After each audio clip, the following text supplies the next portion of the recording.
Story 1. It had been a rough week at the hospital.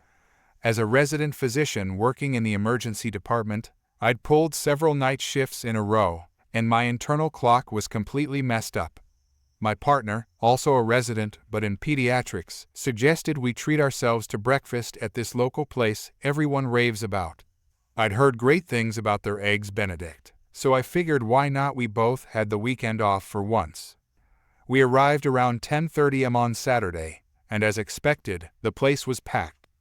There were about 15 people waiting by the entrance, all huddled near the "Please wait to be seated" sign. My partner and I took our place in line, making small talk with an elderly couple in front of us about the weather and how the restaurant's pancakes were worth the wait. After about 20 minutes, we finally got seated at a cozy booth. The hostess apologized for the wait, explaining they were short-staffed today. We told her not to worry after dealing with hospital understaffing. We completely understood. She left us with menus, and we started browsing while occasionally checking our phones, catching up on messages from our hectic week. That's when they walked in. A family of 4 mom, dad, and 2 kids who looked around 8 and 10 years old. They breezed past the line of waiting people as if they owned the place. The dad pointed to an empty table near us. "Dad, kids, go grab that table over there." The kids ran over and climbed into the booth, while their parents followed, completely ignoring the shocked looks from people who'd been waiting patiently. "Mom, to the kids, what do you want to eat?" "I think I'm getting the waffle special." They sat there acting completely normal, as if cutting in front of 15 people was just business as usual. After about 5 minutes of being ignored, because, obviously, no server knew they were there, they started getting antsy. "Mom," loudly, "is anyone going to serve us?" "Dad, this is ridiculous. I'll go find someone." He marched up to the front where the hostess was organizing menus. "Dad, excuse me. We've been sitting at our table for ages, and nobody has brought us menus or taken our order." The hostess, bless her heart, maintained her composure perfectly. "Hostess, I'm sorry, sir, but did you check in with me? We have a 'please wait to be seated' policy, especially when we're this busy and short-staffed." "Dad, well, we saw an empty table and took it. We have kids with us. We can't just stand around waiting forever." "Hostess, I understand, sir, but we need to seat guests in order. When people seat themselves, we don't know they're there, and it disrupts our whole system. I can add you to the waiting list now if you'd like." The dad stormed back to their table. "Dad," to his family, "this is unbelievable. They're saying we need to wait in line even though there are empty tables. Get your things, we're leaving." As they stood up to leave, a server who'd been watching the situation unfold stepped in. "Server, sir, that's why we have the waiting system. When guests seat themselves, we don't know they're there, and it's not fair to the other customers who've been waiting patiently." "Dad," getting red-faced, "we were standing by those cold windows with our children. You'd think people would be more considerate of families with kids." My partner and I exchanged looks. After a week of dealing with actual emergencies, this entitled behavior was both amusing and irritating. I couldn't help myself. Me, speaking up, we just finished a week of night shifts at the children's hospital. We've seen kids with real emergencies. Waiting 15 minutes for breakfast isn't one of them. Partner, and those people you cut in front of. Some of them had kids too. They're just teaching them patience instead of entitlement." The mom's face turned red, and the dad looked like he was about to say something, but the kids were already pulling them toward the door. "Dad," muttering, "this place has lost our business forever." Server, to us, "I'm so sorry about that. Can I take your order now?" Me, "You have nothing to apologize for. You handled that perfectly." We ended up having a fantastic breakfast. The eggs Benedict was everything people said it would be, and the server even brought us complimentary coffee for dealing with the drama. The elderly couple who had been in line ahead of us stopped by our table on their way out. "Elderly woman, thank you for speaking up, dears. Some people these days think having children is a free pass to do whatever they want." The funny thing is, as we were leaving, We saw that same family at the diner across the street through the window. They were sitting at a table, but even from outside, we could see the dad gesturing angrily about something. I guess some people never learn. Story 2. This is an old story that has been told in my family for as long as I can remember. We're talking, my grandfather was told this by his grandfather, and so on. Note that this story has had close to 200 years to be embellished and twisted, so take everything with a grain of salt rather than scream fake. Even if only a fourth of the story is true, it's still a great story. This is the story of my ancestor we'll call John, because that's the name I've always been told. John was a black man in America during the time when slavery was dying out, his grandparents having been brought there from Africa along with their children. John eventually was freed through some means. I've heard both that he paid his way out, or the state he was in abolished slavery, and he was freed that way and found himself fighting in the Civil War because he felt it was the right thing to do. During the war, he became good friends with a man only known as Mitch, who supposedly came from money, but had joined against his parents' wishes because he believed in freedom for all again. Grain of salt. The two were in the same regiment and made it through alive, though some relatives say Mitch lost a leg or an arm in the war. Fast forward to the end of the war, and John and his new wife Mary he'd met during the war used the money he'd earned to set up a small shop on the East Coast. Most common city mentioned is Boston, in a small neighborhood. The shop became successful, John being a charming man and surprisingly savvy businessman.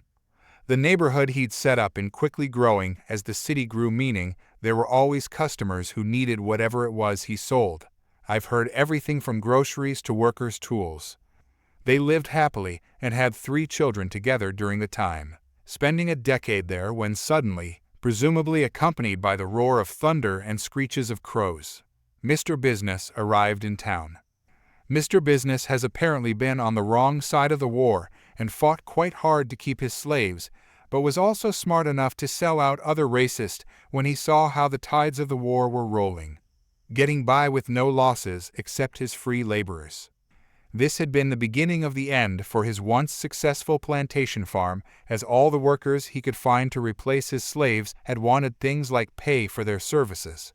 He'd struggled to find loyal workers that didn't charge more than the absolute minimum, and after a series of bad harvests had chosen to pack up, sell his land and head east to find a new source of income. He arrived and began buying up local businesses that seemed profitable and eventually found out about John's successful store. He was more than happy to discuss a fair price for the store, until he saw the skin color of the owner, that is. 10 years not enough time to erase a lifetime of institutionalized racism. He began harassing John to sell his rinky-dink store and find a farm to work on, don't quote me, offering way below the actual value, and when laughed out of the store, began trying to sabotage John's business, getting thugs to throw rocks through windows, sabotaging deliveries, making a scene in the store. John soldiered on though, having grown tragically used to fighting against racism. He also had a lot of friends in the community who helped keep the store floating. Then it was that John's oldest son, who was 13-14 at the time, found himself getting beaten up heading home at night from his job. Again, blurry details, and wound up with a lot of scars that he'd supposedly been stuck with all his life. John had had enough, and as luck would have it, had an out, having been contacted by his old friend Mitch. Mitch was starting up a farm plantation in the west/south/southwest and needed loyal workers. He'd offered John a foreman position, good pay, and a plot of land to live on with his family. This, dear readers, is when the revenge plan begins. John contacted Mr. Business, offering to sell at 75% what the shop was actually worth, and maybe because his other businesses hadn't worked out, he took it. However, John supplied the contract and proper solicitor to make things legal. The contract basically said that after midnight of the date of signing, the shop and everything inside would transfer ownership to Mr. Business. Little did he know that that day up until midnight, the shop was having a massive clearance sale, selling everything not nailed down at ridiculous prices to a grateful neighborhood. When they closed up that night and mailed the keys to Mr. Business, there was little left to sell in the store, if anything.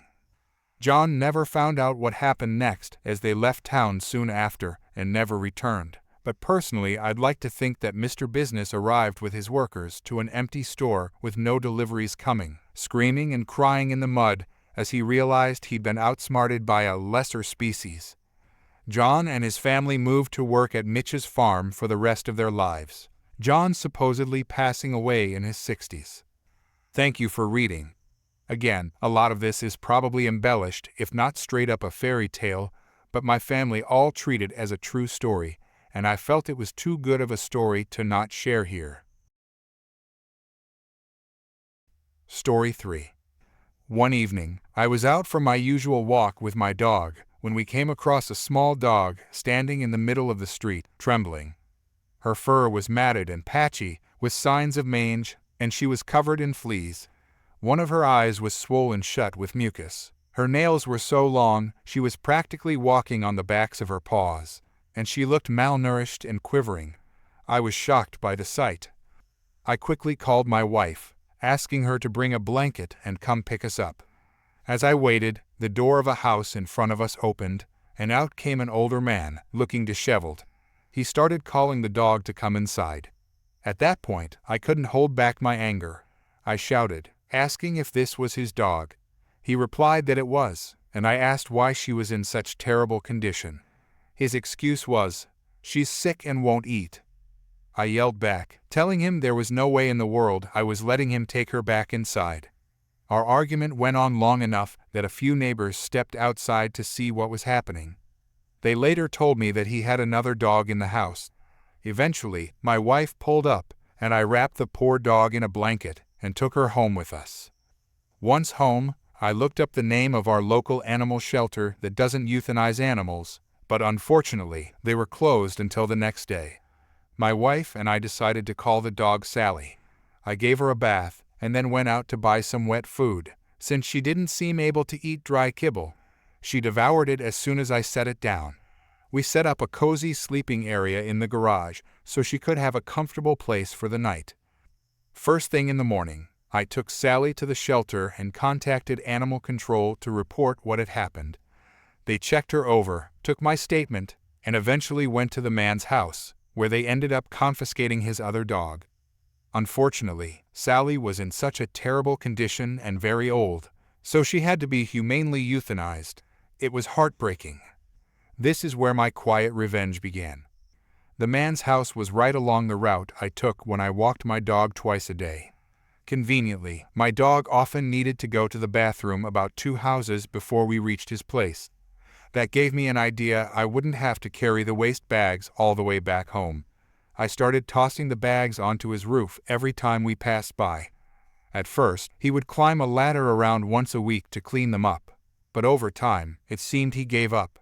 I kept doing this for about a year until I moved. By the time I left, his roof was covered in bags. I also printed out flyers with his address and pictures of how I found Sally, placing them in all the neighborhood mailboxes. I wanted everyone to know what I had seen. Now I live across town, but every few months I drive by his house and toss a bag of dog waste onto his roof to remind him that I'm still thinking about Sally. Story 4. Hello Reddit, this is my first time posting as well as my first Karen encounter. I'm not sure if I'm posting in the right place and apologize if it's wrong. Background: my family just moved to a new bigger apartment, which ended up costing a lot less than we saved, so we decided to replace all our appliances and home decor items. After a long day of unloading our storage and carrying everything up to the second-floor apartment, I'm exhausted.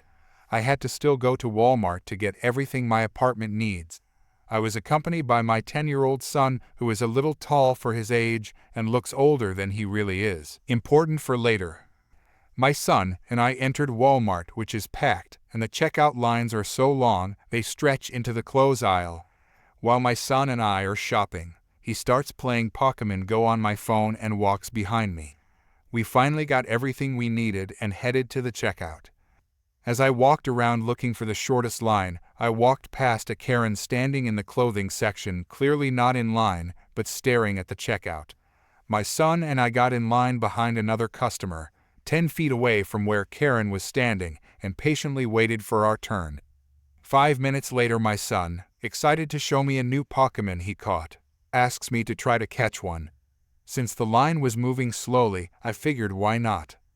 He hands me the phone, and I attempt to play the game. As I'm trying my second attempt to catch a Pokemon, in comes Karen. I noticed out the corner of my eye her cart at the front side of my cart. I looked up to see Karen with her back facing me. She was peeking my way, trying to be nonchalant and pretend I wasn't there. At first I didn't say anything, thinking she was looking at clothes or waiting for someone. At this point I'm still playing the game with my son, but at the same time I'm paying more attention to our surroundings and to Karen. As the customer before us moves up in the line, we move forward too, because at this point Karen is inching closer in between me and the customer now, and she obviously thought I wasn't paying attention because she tried to push her cart in front of mine. I pushed my cart forward, which blocked her way, and she then proceeded to push her cart into mine. "Excuse me, ma'am, but we were here in line first. You were way over there when we got in line." "No, I was in line before you. I was trying to find a manager, so I walked over there. But this is still my spot in line." Me clearly knows she's lying. "I'm sorry, but that's not how it works. Even if you were in line before, you still stepped out, and you were nowhere near this line when I got here, and there was a manager in front of where you were standing. But not once in the 20 minutes I've been in line have you said a word to anyone, nor were you in any line. Everyone here is in a rush to leave too, so please wait your turn at the back of the line." "How would you know? You've been looking at your phone the whole time, and I was in line first. I was behind this customer in front of you first. You are the one cutting me, and if you don't move out my way, I'll tell the manager you're cutting me in line. If you don't move, I'll have you thrown out and banned from Walmart. Go ahead. Do it and cry me a river while you at it, because I don't care what you say or do. You are not cutting in front of me. You know what? Screw you," which she then starts to walk off after trying to ram me with her cart. My son steps in the way to stop her cart from hitting me, but gets hit in his side. Me, loudly, "Wow, you just hit my son with your cart. You are crazy. If you can't wait in line, don't come to Walmart, Karen." Karen walks off, and my son, and I think it's the end of it. The customer in front of me is now at the register unloading her cart when Karen returns with the manager. "Excuse me, ma'am." "Yes. The lady here told me you cut her in line and threatened to beat her up if she didn't shut up and leave. We don't tolerate that kind of behavior here at Walmart. I'm going to have to ask you to leave the store," the manager tells me. I looked at him and was about to explain what really happened when Karen interrupted me. Karen, looking smug, thinking she won, takes it a step further. She also hit me with her cart. I want her arrested for assault. I want the police called, as she assaulted me and threatened my life, all because I wouldn't let her skip me. The customer in front of me that was finishing up her transaction turns around looking irritated at the lies Karen was spouting. "I've waited in this line for 30 minutes to check out, and at no point were you ever in line behind me, nor did she ever threaten you. You threatened her and rammed your cart into hers. You threatened to have her removed and banned if she didn't let you in, then you hit her son with your cart. She was well within her rights to stand her ground." The manager, looking confused now, asked me if it was true, and both my son and I said yes at the same time. I started to explain my side of what happened, but Karen kept interrupting me. "Lies. All lies. This dumb witch is a liar. She assaulted me. I want her arrested now." "Calm down, ma'am. We will get to the bottom of," she cut off the manager. "No, I want her arrested now," she screamed at him. "Ma'am, you are making a scene. If you don't calm down and lower your voice, I'm going to ask you to leave. She threatened my life and assaulted me, and you're going to kick me out. I want your manager now. I am the general manager of this store. If you want anyone above me, you'll have to call corporate. Now, ma'am, I'm going to ask you one more time to calm down before I trespass you from my store." Karen, upset that she is not getting her way, So this is how you run your store. You protect violent people who attack other customers and kick out the victims. I'll have your job. You are not the victim here. Her son and her are. You threatened and attacked them because you got caught skipping the line, the nice customer told her. Mind your own business, which no one asked you. It is my business. I witnessed everything, and I will always speak out against disgusting people like you.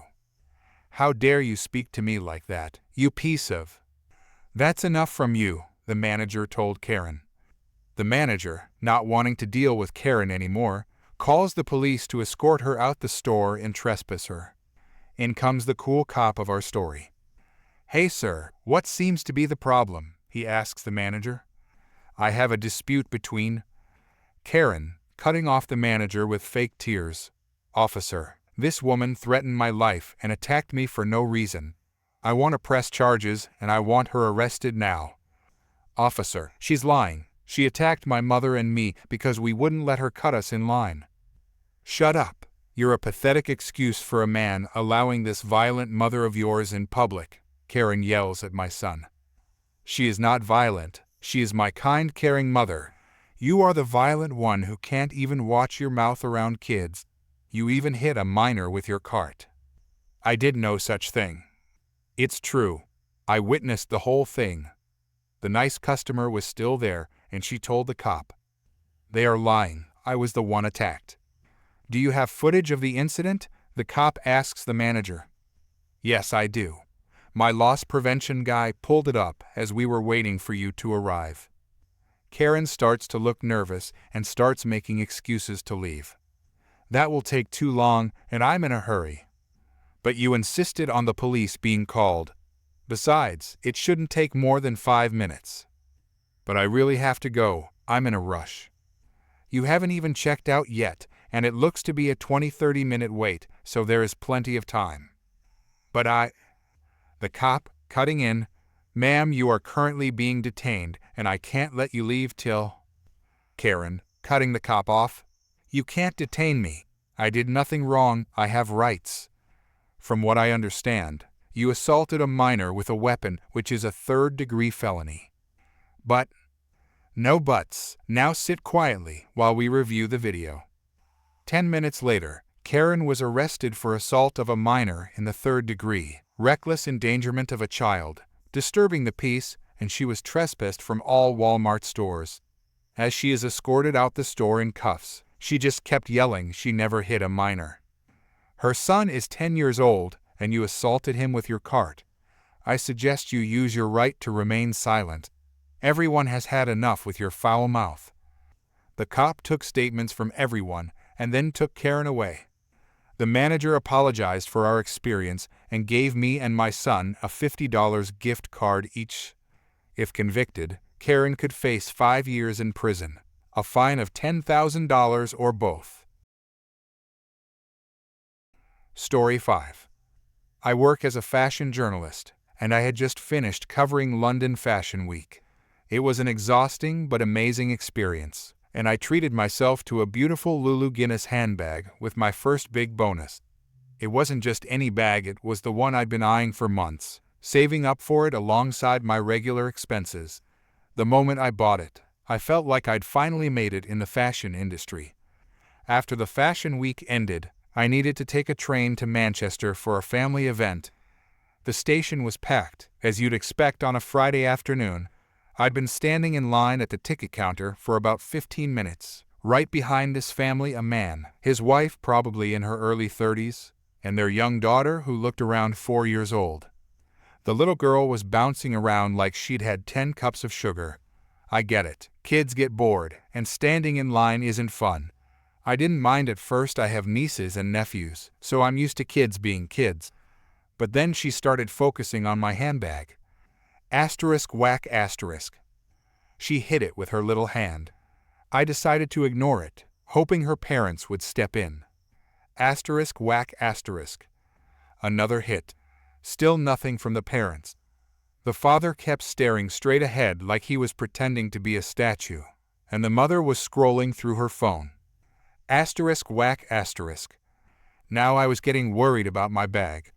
The leather could easily get scratched, and this wasn't exactly something I could just replace.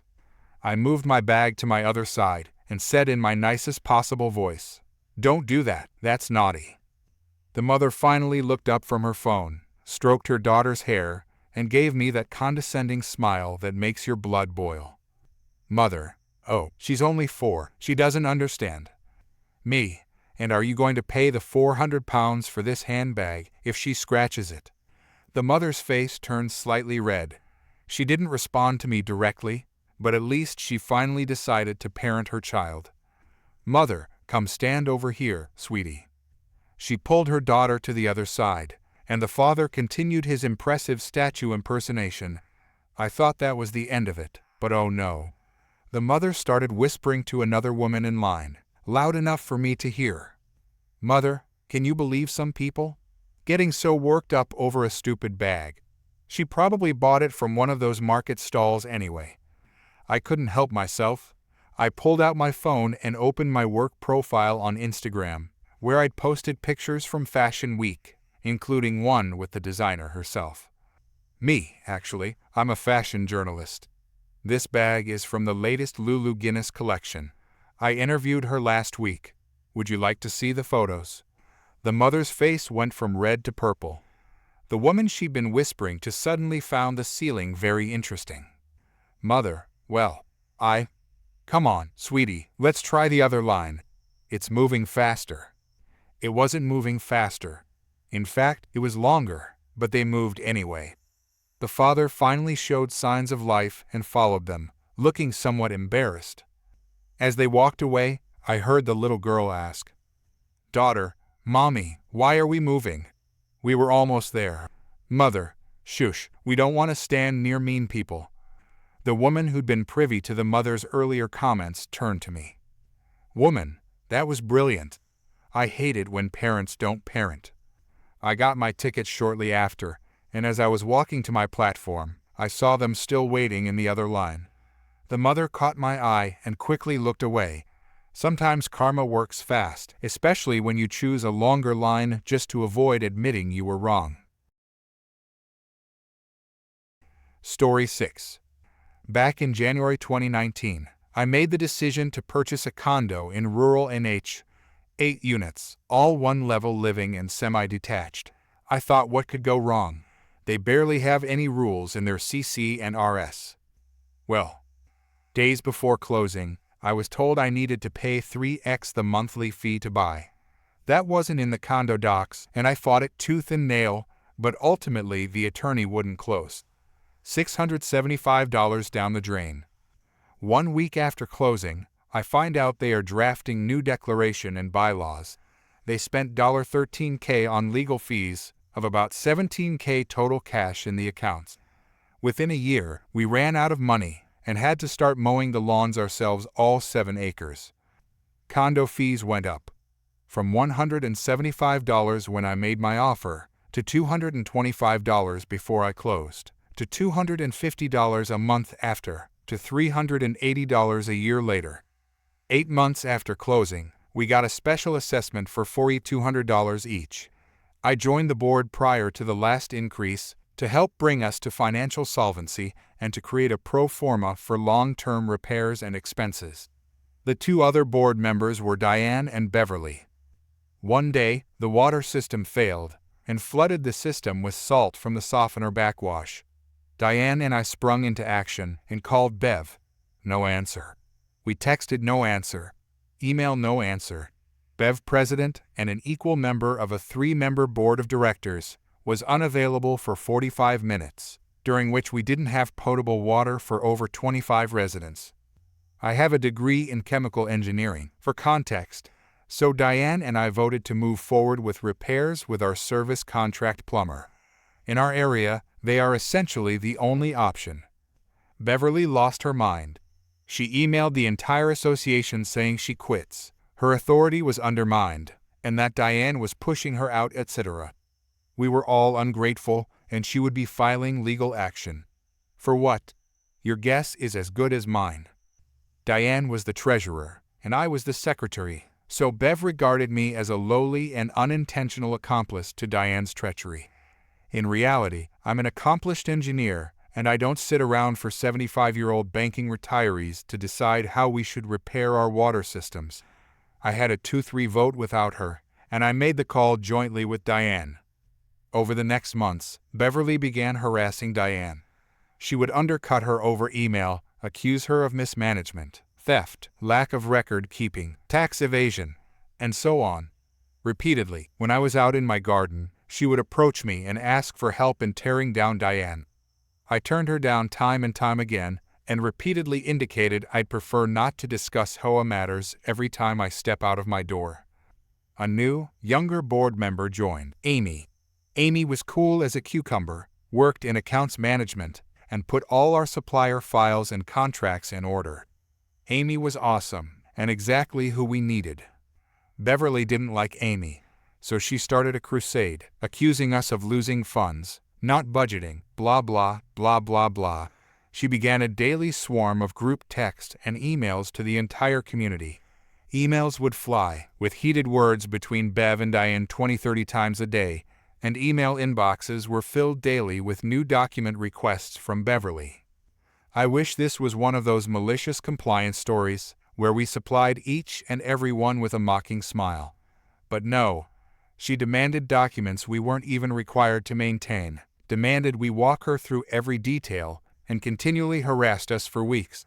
It got so bad that one of the owners, who is an IQ nurse and usually a calm, reserved, nervous person, blew up.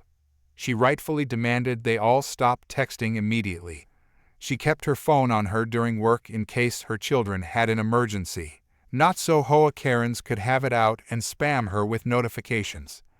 Texts stopped, but emails continued, and Beverly took her warfare to the streets, harassing Diane, Amy, and me any time she saw us outside. My term ended, and Diane quit the board. Amy decided to sell her unit. Beverly amassed supporters and took over the board, with her friend Nice Bev. We elected the nurse as secretary and begged her to help keep things civil. Which Bev only ever allowed Nice Bev to participate in board meetings, and as a housewife all her life who never managed home finances, Nice Bev was in over her head and did whatever Witch Bev directed her to. Nurse didn't get a voice.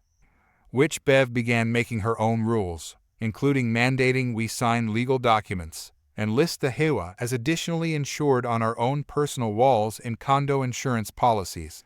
She was conflating our insurance requirement with the rule that contractors for the HOA must list the HOA as additionally insured during the project while they work on site.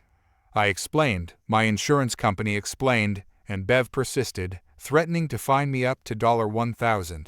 She also threatened legal action.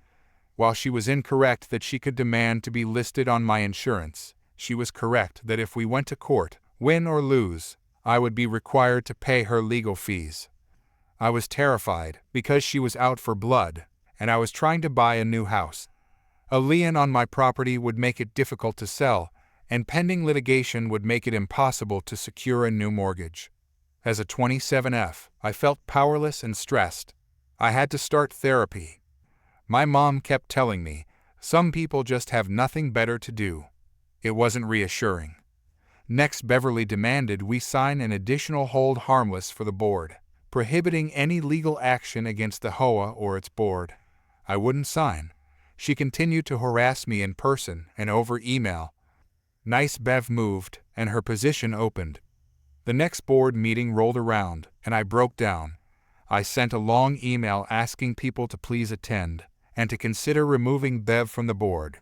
I listed my reasons, 7 of them. Bev assessed me a fee of $250 and a late fee of $50 a day if I didn't pay. Not in writing, just verbally. I'd never received a bill. The meeting was tense, and I didn't get support when I asked to remove her, even from the 2 members who asked me to speak up. I was pretty near tears from the stress.